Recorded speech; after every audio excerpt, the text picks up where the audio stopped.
Hey, welcome back to Long Island Main Street News, where we celebrate local business, community, and government leaders, and today, educational leaders. We have had over 900 shows so far, so thank you for tuning in, and also we'd like to thank Titan Media Studios for hosting us. So let's get right to it. We have a treat today. We have Dr. James Lentini. He's the president of Molloy University, is with us. Hey, thanks for having me. Good. Great. Glad you made it on. And we've been talking about this a long time. You're a busy guy. You got a lot going on. Molloy, the more I research, the more there is to talk about. So we're going to try to get this done in a rational time frame. But for folks out there who know Molloy University, everyone on Long Island knows Molloy University. But maybe just let's take a step back and tell us about your university and maybe some of the values that were tied into its formation. It's been like 70 years, right? Absolutely. We are celebrating 70 years this year. Okay. And those who know Molloy might know that it's a Catholic Dominican institution started by the Sisters of St. Dominic of Amityville. Yep. Sisters are still around. Sisters are still part of our community. They serve on our board of trustees. They have a wonderful place out in Amityville, the Mother House, with a historic chapel out there that's an amazing facility. The values that they really founded the place on, which has to do with veritas, the truth, and in the spirit of St. Dominic, study, spirituality, service, and community. These are the things that we call the four pillars of Dominican life. And you'll see those posted on the wall at Molloy. Okay. And even our students who come to Molloy in our community, they're not all Catholic, which we're welcoming to a wide group of people, which we could get into a little bit. But I think those values have really stuck, and our people treat each other a certain way on campus. I think makes us a little different than some other institutions. Right. Yeah, it gets into, I want to get into this, the spirit of Molloy. There really is that good, that spirit there. But let's hold that for a second. I just want to get through some of the tail of the tape for people that out there. You're known really strong for nursing. Yes. Teaching. I mean, you're like number 2 in the state for nursing. For nursing, it depends on which ranking system you're looking at, but yes, we're way up there in nursing. So. Yeah, nursing ranking, and as a university, I was really impressed that Wall Street Journal's got you pretty high. Yes, the Wall Street Journal, we're proud of this one, I'll tell you. So you can, anyone who deals with rankings of any sort, it's all you have to look at, what are the criteria, what are they measuring? Right. Rankings come out different ways sometimes. The reason I really was proud of this Wall Street Journal one is because it was mostly based on student outcomes. Okay. And that's what we care about. And we care about a lot of different things, but why are we there, right? We're there to make sure, transform the lives of our students and their families, and to give them opportunities that maybe their families didn't have sometimes. We have a lot of first generation students. So these are students who come to Molloy, and with that outcome, the Wall Street Journal ranked us 75th in the entire country. Yeah, that's pretty high. So you think of the universities in our country. Thousands of universities. 4,000, basically around 4,000 four-year institutions. And so 75th was amazing, which placed us 6th in New York. But you got to think about who's in New York. Oh my goodness, you can go down a list of Ivy League institutions and other things, and first on Long Island. Yeah. So I mean, people can quibble with rankings, but I'll say based on student outcomes, we're proud of that one. And the proof for that is I saw a recent Newsday article that you've had a 37% enrollment increase, which is in a time when private colleges and universities are kind of dropping down. You guys are going up. And not just private, public as well. Some of those are having the same struggles. Mostly in the Northeast, Midwest, and some other regions, enrollments are suffering. Right. And even in our region where we are, there are a lot of universities on Long Island, as you well know. Right. We're proud of this. I mean, we put a lot of effort into the recruitment and admissions work that we do. We did a strategic enrollment management plan when I first got here. We made some changes in how we do financial aid. We, the way that we reach out to students and offer opportunities have made a difference. So that growth is really almost unheard of. Yeah. So that 37% was for our first year class, the freshman class. Yep. And right now we are in the crunch time of looking to next fall. Yep. So we had such a huge increase last year. The thinking was, what's going to happen this year, right? Right. Looks like it's holding. It's holding at that same high level. It won't be another 37% increase. Right. You can only do this. Looks like we're going to maintain that big growth that we number. had. No, I could see my daughter. I think I connected to your admissions administrator, and my daughter went to one of the open houses, and it was packed. I never had such trouble parking in Molloy. I'm like, where am I parking? Ah! Right. So you had a, and it was a very good, very welcoming environment. Thank you for my daughter, and I'm sure for all the kids. So that was pretty exciting. So all right, so enrollment's up. So you have your nursing and your teaching as you always done, but you're also getting into this workforce initiative a little bit. Yeah, I So know talk about the that. workforce initiative is really important, but I want to mention, besides nursing and education, you do much which more than that. certainly were the foundations of what the sisters started early on. Our School of Business is very important to what we do. That's right. So business is important, and Arts and Sciences is a school that encompasses everything from the arts to sciences to humanities, and I'll talk about that a little bit. But I'll focus, since you mentioned workforce.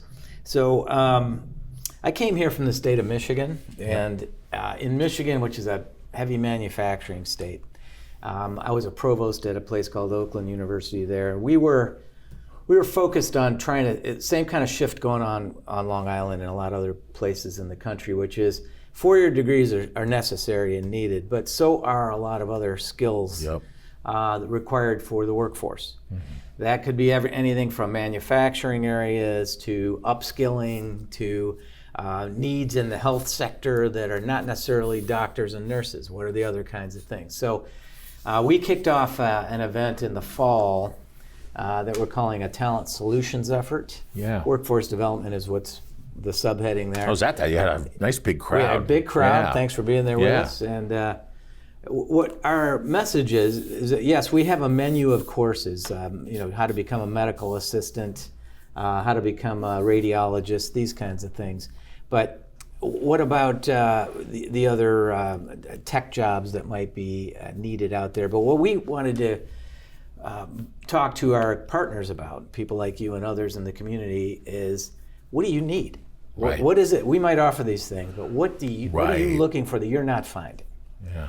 So the idea in building this forward, and we're in the throes now of signing some agreements with places that this is going to work. They are saying, well, we can't find, I'll go back to medical assistant for a minute. A lot of the hospitals we talk to, they can't find people to work in the offices. They can't find people to do some of the management skills. So we're trying to customize to fit the needs of our area businesses. And we think this is the way to the future, on top of the four-year degrees that we offer. Yeah. No, that's neat. That's neat. It was very impressive, the Talent Solutions Summit. You had like 40 CEOs of different businesses in the room, and it was a very structured conversation of what exactly that kind. I don't think often business leaders are asked what they need. They're usually told, here's what you got, or here's what we're, it's usually about the university. It's not always about like the filling the gaps. So it's kind of, you turn the conversation on its head a little bit. That's really true, and I think a lot of that, because I came up through the faculty. I was a music faculty. Man, we could get into that a little bit. But it's very traditional. Four-year university approach from faculty would be, this is what we offer, this is what you have, you come and take it. Right. But that model is shifting. I mean, we are becoming much more open-minded. Faculty as well, taking the lead on some of this, realizing that we have to adapt. Things are changing fast. Everything from AI to all kinds of other things are changing everything in the world, including how we learn, the kind of work and skills that our students need. So while some of the foundational things I think are still quite important, learning critical thinking, learning, sometimes people call them soft skills. I think they're just really more the learning how to speak, write. All these things are still very, very important. But we have to think around that. What's emerging out there that we need to pay attention to, and we think we're doing that at Molloy. What's the feedback that you're getting from the business community at that summit, or from other places? Because you're not just talking. It wasn't just 100 or so people who came to you. You've been on kind of a road show talking to people. I've seen you out a lot. Like, the response has been very good. I mean, our relationship with hospitals have been very important because of the large and very impactful nursing program we have.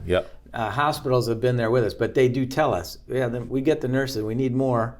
But we also need these other things. So we're working on agreements with some hospitals. It's taken a bit of time to get these all to the finish line in terms of exactly how an agreement will work for a company to potentially pay for the education of their workforce. So continuing ed, yes. so they can, the skills will continue to upgrade, right? And that's a great partnership. Well, you might remember. I mean, I'm sure you do. Back in the day, I'll say it that way. Yeah. Companies often paid for the education of their workforce so that they could keep them moving forward and keep them. That went away for a while, quite a bit, especially as budgets got tighter. There's a little bit coming back, and we're trying to encourage that and try to make it affordable. That's great. No, and you are a reasonable, tuition university for sure. But I wanted to touch on this other piece, that you talked about a lot, social mobility. Yeah. Okay. So that's something that I think people are trying to figure out how to get, but to talk to people about that, because that seems to be a focus of yours. Yeah, no, it's interesting that you bring that one up. It was in one of these rankings too. Yeah. The Wall Street Journal one did have a social mobility ranking. I think U.S. News and World Report has one of those in there too. And what that does is they'll take a look at what is the typical demographic of the incoming student body. What's the family income, that sort of thing. So on one level, the mobility is actually stratification of what's an income level. Yeah. And a student who might come in from a relatively working class family, hardworking family, they come in and they get a nursing degree or they get a business degree. Yep. When they graduate, their opportunities are such that they've moved into another level. Yeah. And that's what they measure. They kind of take a look at some of these things, and we ended up very high in the ranking of.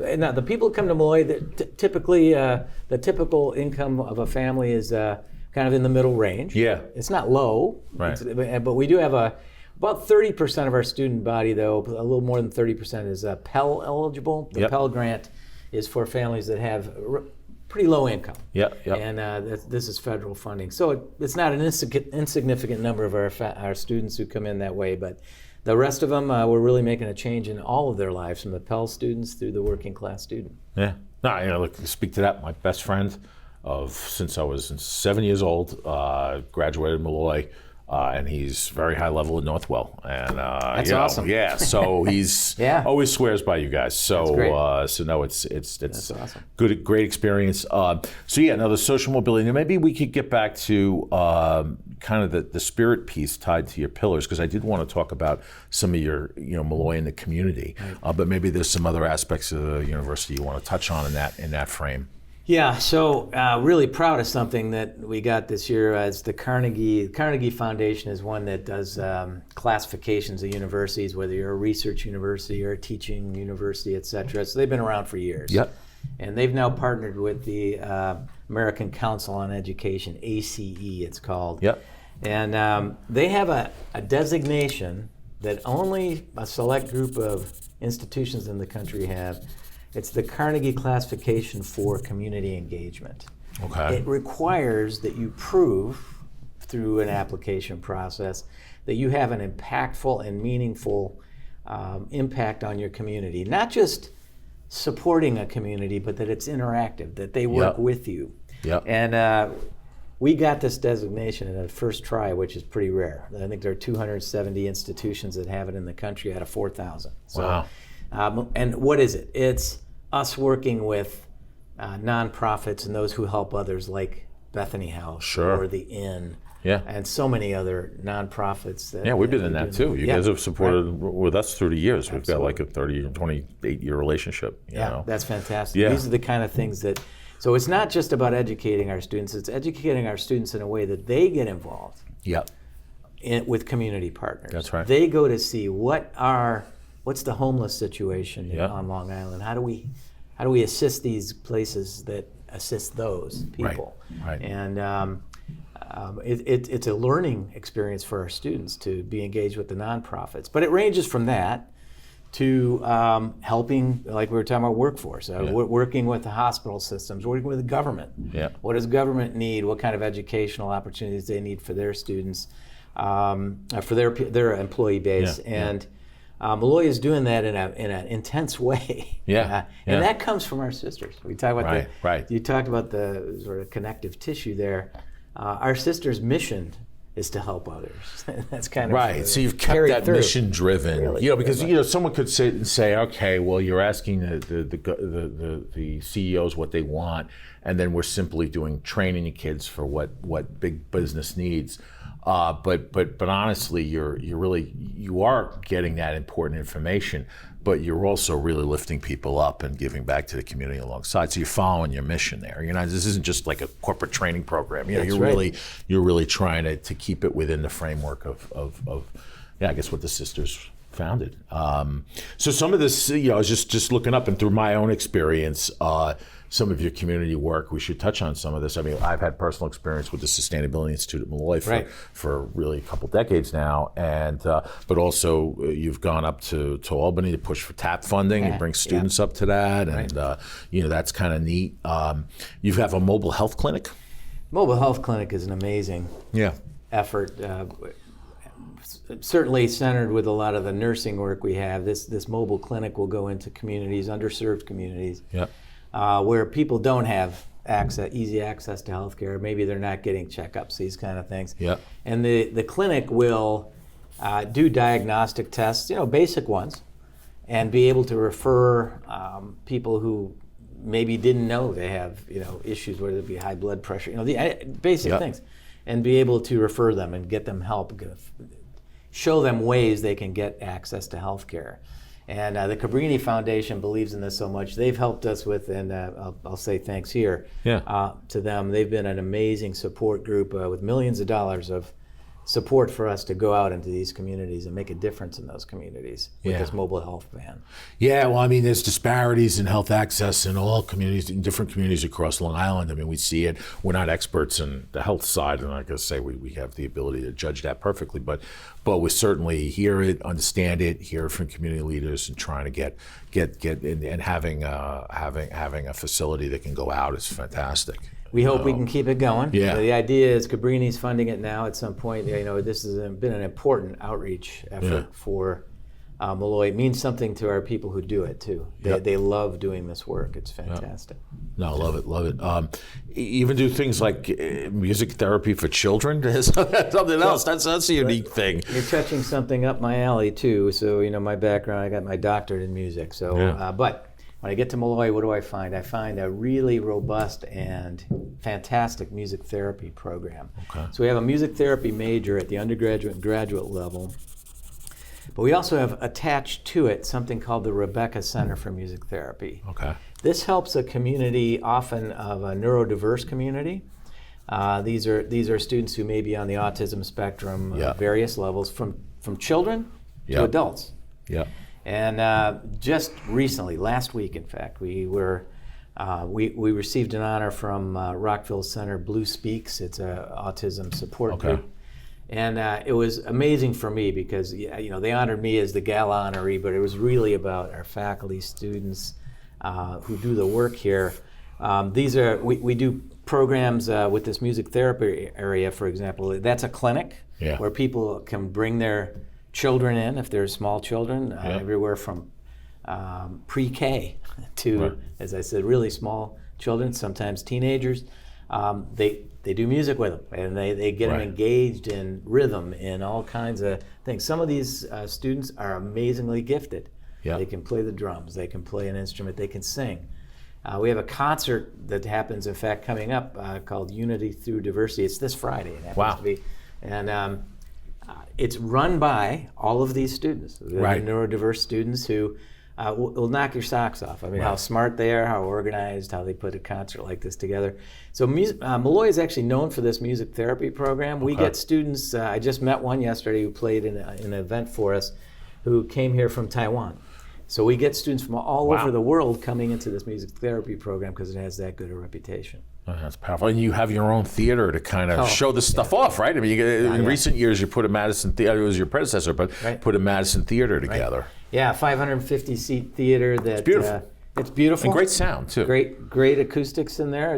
It serves a lot of functions. It gives classical music from the South Shore Symphony that plays with us to Branford Marsalis has been there. We do book signings there. We had Valerie Bertinelli was just there. Goldie Hawn's coming in a couple weeks. I mean, we have cool events there. And our musical theater program, which is another real gem for us, performs in that space too. Right. Yeah, that's great. And while we're talking about buildings, you have a building project underway with a health. Yes, life science? We have a Health and Life Sciences Innovation Center project underway. Yeah. Some of it's going to depend on the amount of funding support we can find, and we're working on that right now. We already have some in our pocket, but we are, or at least committed, and we're working on the next pieces of it. This would be a $70 million-ish, we're still going to refine the number, project to support, talked about that healthcare workforce. This would be a way to even open more access to things like clinical lab technician training, which is much needed in the biotech industry, and other opportunities in healthcare beyond the 4-year degrees. So we're talking about certificate programs and other things that this center would support for Long Island and for New York, the whole state, in fact. Clinical lab sciences are, as biotech grows, and that's a priority for New York, they need the technicians in the labs that can provide the services they need. And there are only a few programs in the whole state that do this. So Molloy will be one that is going to help grow that sector alongside several other healthcare workforce initiatives within this new building. So this is neat because you can literally, because it's like 50,000 square feet building, you then can backfill the training and the education that, as you're talking to folks and they're telling you what they need in different skill sets training, you're able to kind of have more of that at your university, literally, and grow that. No doubt about it. So you're not kind of static institution, you're kind of evolving here with what we're growing. The needs are. Yeah. We're growing. Yeah. We are growing, I think, and adapting to the needs of Long Island. Yeah. And things don't stay the same. Right. And we can, if we do, we're going to fall behind. Right. We're not going to be serving the community with the educational purposes and needs of our communities, of the individuals, but also the companies and services that are needed on Long Island that are shifting. Sure. Anything else you want to touch on before? Because I want to ask you a couple things about you personally, but anything more about Molloy that you want to touch on, highlight? I would a little bit. So thank you for that. We're known for nursing. There's no doubt, and we're proud of that. Right? Because people, as I said, I'm in my 6th year now on Long Island, moving here from Michigan, and everyone I meet on Long Island, whether it's way out east to the city, Molloy nursing program. Yes. Right. So I'm glad we have a calling card like that, but it's so much more. Right. We talked about the business school. We talked about education. We talked about all the arts and sciences, but one of the gems we have that I don't think people might know about, and I'll tell you why, is this musical theater program we have called CAP 21. Okay. 3 of our students at Molloy right now are in lead roles on Broadway. Huh. So it's rather amazing. Right. I mean, we've got, you could go to New York today and see one of our recent graduates, Nichelle Lewis, who's a lead in Ragtime. Okay. At Lincoln Center. One of our graduates from just last year, this is an amazing story, Diego Enrique is his name, is one of the leads. He plays Elder Cunningham in Book of Mormon. Okay. It's a huge role. Right, wow. And we have another young lady, Sarah Agrusa, is a swing, meaning she plays leads sometimes. She varies in different roles in Mamma Mia. Okay. So how does this happen? We get students coming to CAP 21 from around the country to be in this program. We have a student from Milan, Italy in this program. Right. What happens with musical theater is people go to unified auditions in Los Angeles and Chicago and New York, and we're there. They'll go to audition for all the major companies. We're one of them. And they come here to Molloy. The reason people don't know about it as much is it's so hard to get into. Right. We really don't advertise it. Right. Yeah, because we can only take 35 can only take so many. Students. Right. But anyway, cool program, and it's another calling card for Molloy. That's great. There's so many creative things that are going on at your university, and it's funny because we've had such a long relationship with you guys. Sometimes I take for granted all the different things you do. For this interview, I had to take a step back. I'm like, oh, there's that. Oh, there's that. Oh my God, those are great rankings. Oh my God. So it's like you kind of have a reminder of all the great things. You and I just getting to know each other. So I was looking into your background, very impressed with you got so much going on from you think of college presidents or university presidents or maybe a little little stiff. You've got a whole musical background, which is incredible. Yeah. I do. So I came up through the music professorship, but before that, I played in rock bands in Detroit. Yeah. Played jazz and. When you got classical guitar, though. Classical guitar is kind of what I got my degrees in. So when I got to university, I was still playing the electric guitar and loving music. I'm old enough to have seen the Beatles in 1964 on the Ed Sullivan Show. Dating myself here, but so many of us at that time took up the guitar, which I did too. And as I realized, I knew it was going to be my life somehow. And when I went to college, I realized, well, if I'm going to major in music, I'm going to have to learn the classical guitar. So right. I took that up in college and got my degrees in classical guitar and music composition. So I've written for orchestras, have recordings out there by international ensembles. You can look it up on Spotify and Amazon. Check you out. Yeah. Shameless plug, but I mean, the music's out there, and that's the more kind of the more serious-minded music that I compose. But I still have fun with it, and I'll still pick up the electric guitar and play rock tunes. And favorite. You have a favorite guitar player, or do you have just one? How can you pick one? I'm a metal guy, so I have a different. It's a little different. There are just so many. From the old school ones of Jeff Beck and Jimi Hendrix and Jimmy Page, and I loved all of them. And that one that most people don't mention, but sometimes people go, really, I didn't think about that. Early Chicago had a guitarist, Terry Kath. He passed away, though, yes, right? He was that's so right. good. Oh my God! I was to Chicago. Great guitar player. They're an amazing band. Loved his early stuff, and in the jazz realm, one of my favorites, Joe Pass. Yes. Joe Pass, a fantastic jazz player. Classical, I have a bunch of favorites from David Russell, Christopher Parkening. Lots of great players. So I listen to a lot of different things. Sure. It depends on the mood and. I heard you're a heavy metal guy. I'm a heavy metal guy. I like some of that when too. I was young. Oh, good. Yeah, I'm a Tony Iommi guy. I don't know if you like Tony Iommi. Black Sabbath. Are you kidding me? I should have mentioned Tony because early Black Sabbath was also something I learned how to play all those licks from Iron Man to. Oh my God! All forward. No, this is great. Well, it's funny because there is another university president who jams too. It's St. Joe's. I know He's John. a pianist. So Dr. Moongarden. So he doesn't do the rock thing. He plays classical piano, and I think his degree's in music history. Okay. Yeah. But he plays too. So anyway, I'll get you guys all Fun together. stuff. No, it's pretty neat. Yeah. But it's really unique that you have this background, and I think I imagine it helps you connect to the students too, right? It does. Like being, It really does. They asked me to do they have talent shows. Yeah. Thankfully, they don't put me in the competition. Right. But they'll have me play something. I'll pull out the guitar and I'll play Doobie Brothers or something. And that's the funny thing is that's really what they want to hear. They like hearing kind of the electric guitar, either folk or rock or something. But I love the classical guitar, and that's it. But it's for a different audience sometimes. Yeah. No. Like really, really impressive work. You have 3 kids. 3 kids, Living on Long Island? So my oldest is graduating from Fordham Law this semester. He's a violinist. He got violin degrees and made a career change. Great violin player. My middle son, Noah, my oldest is Luke. My middle son, Noah, lives in the city. Okay. And it just turned out that my whole family's kind of here now, which making our relocations. But middle son got a degree in musical theater from Syracuse. Okay. And he's worked with Lin-Manuel Miranda and people like that. He's done some cool things. And my daughter, my youngest, is a sophomore out at the University of Southern California doing pre-med. Wow. Yeah. So you got them all out there doing what they need to do at this stage, and then you've got now how many enrolled students at Molloy? So we're about 5,100 students. Okay. We're at the largest enrollment we've ever had at Molloy. Yeah, I remember when I was younger. Lesser. Yeah. Oh yeah, it was.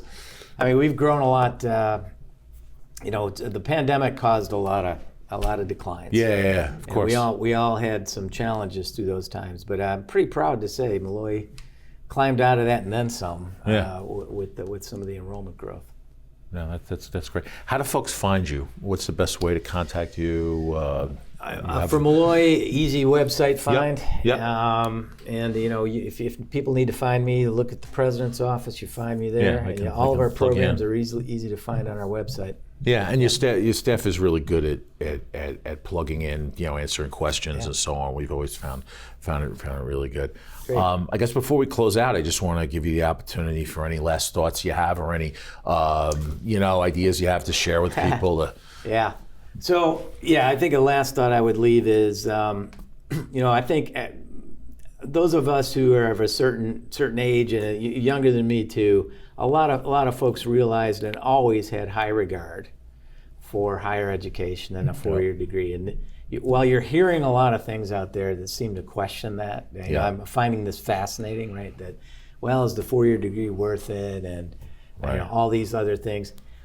I assure you it is. And there's data to show that. People sometimes don't like to or don't believe data, but the best jobs, the best opportunities, the best way to ensure that you'll have flexibility for the future in a changing world is a four-year degree, in my opinion. Doesn't mean you shouldn't go into trades or if that's your calling, of course, which is why Molloy has taken this approach of everything, certificates, degrees, etc. But I would posit that I think it's very important that we support our universities and institutions, because we want Long Island to be a place that is a highly educated place with a great workforce that can do everything from high-level, skilled work to the trades. Okay, that's great. Dr. Lentini, thank you. Thanks very much. Thank you so much Appreciate for the time today. So again, it was really great to have Dr. James Lentini, the president of Molloy University. Check him out online. Check him out on social media. Also, this is a university that's given so much back to Long Island from a community perspective. They've done so much for their students. They're ever changing, and they're focused on workforce, nursing, teaching, but well beyond. We learned today about some of the music programs, really creative work, and it's just neat to see a university on Long Island really transforming before our eyes to assist the next phase of whatever this chaos is in society that we're going through right now, right? So with that, thank you for tuning in. Please catch us in the next edition. Please keep shopping local and keep giving local food pantries. Folks need you right now. We'll catch you next edition.